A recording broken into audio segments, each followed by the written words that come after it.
Hey, Homestead Prepper. I want to show you guys my homemade rocket stove. Instead of trying to boil some water and seeing how long it would take, I thought I'd ramp up the cool factor a little bit. I've actually melted some lead with it. And yes, I was successful. You can see the lighter stuff floats on top, like those brass pieces, the steel clips, all the other garbage. I need a ladle. My wife said I could use hers, but I have to buy her a new one, so I will probably pick one up at the flea market. It's a very simple rocket stove. It doesn't have any insulation in it. It's actually a 15-gallon drum that I bought off of a guy in Plant City about 3 years ago. I actually got 2 of them. I'm using those yard limbs and stuff that I'm drying out right now as a fuel source instead of propane or electricity. That pallet will make an excellent fuel source. This over here is some scrap my dad gave me. Wheel weights. These are battery terminals off of something. Just a bunch of stuff in here that burning really, the heat cleans it up, and like I said, you get the stuff off the top. I don't know what that is, but it's lead. So when this thing cools down, I will take it apart and show you how I made it.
Okay, my stove is cooled off.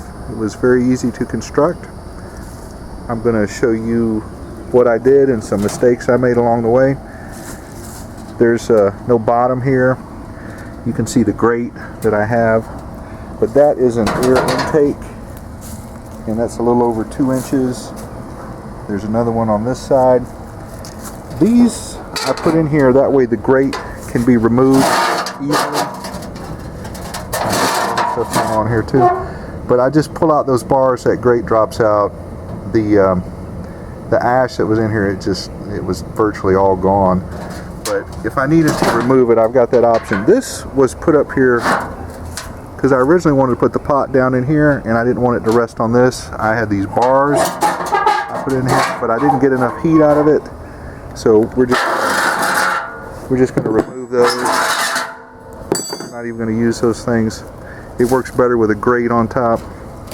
I also made a door here, that way I could feed fuel in, but it works better just dropping it in the top here. And there's some patchwork I've got, but I mean, you can look at it and see there's not a whole lot to it. You can pull these out.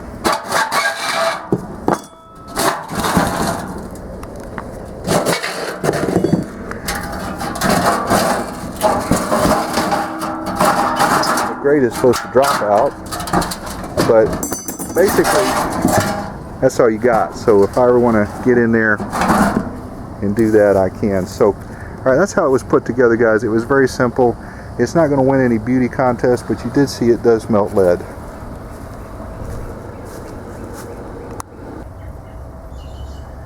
This is just a little bit of what I'm doing here to process my firewood. I've got an electric sawzall that's corded here. I don't have to worry about the battery giving out on it. I've got these dried up limbs that I took down a couple weeks ago. I've got this good tinder. I've got these smaller pieces. I'll put that on top of that, and once it gets going, I'll put these in there. I usually put a palm frond right in the bottom. That really usually gets it taken off. You can use propane or oil, whatever, to melt your lead. This just happens to be a free way to do it, or very low cost. This is going to be my tinder. This is just an old dead palm frond, and I'm going to break it off, part of it, and we'll just stick it under here. We're not too technical around here. Just stick it under like that, and that's all we're going to do. Get my lighter.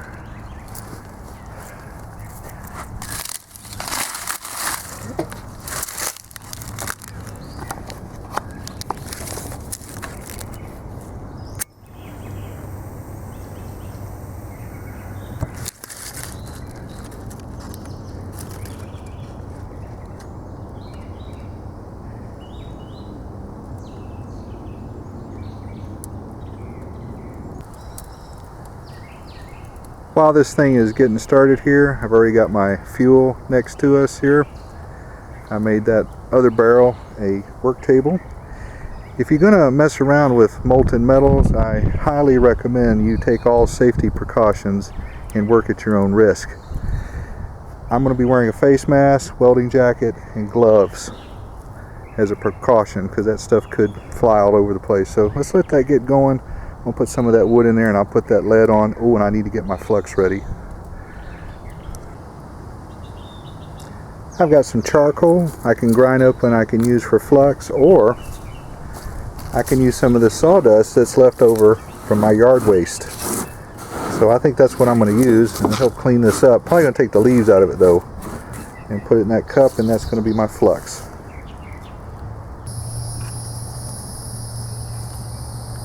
Okay, it is melted. Let me get the bolts out of here.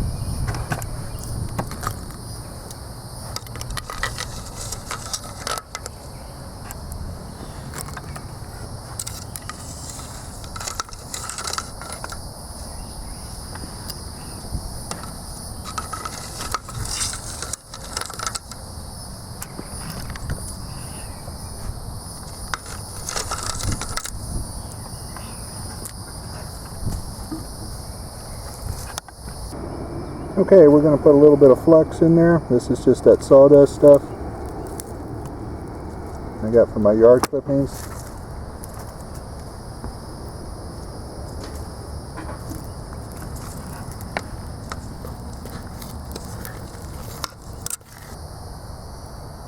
Well, that is heavy.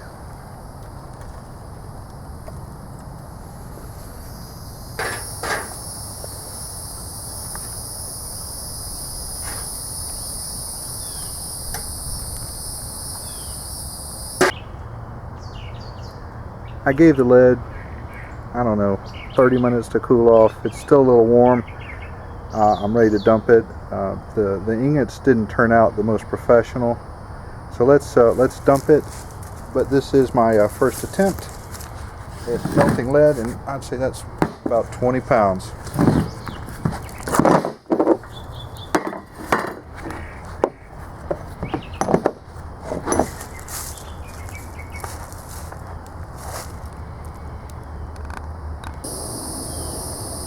Okay, in closing, I just want to say that I was able to melt lead with scraps out of my yard. A barrel I bought a couple years ago for a few bucks. Some stuff I had on. This lead was actually pretty easy to melt. If you look over here, this doesn't exactly look like that, and that's because this is some T56 aluminum that I melted some time ago. And I think this is about 4 times as dense as this aluminum. I will be doing some videos in the future, casting dive weights, sinker weights, bullets. I'll also be doing some videos about making stuff with aluminum. Thanks for watching.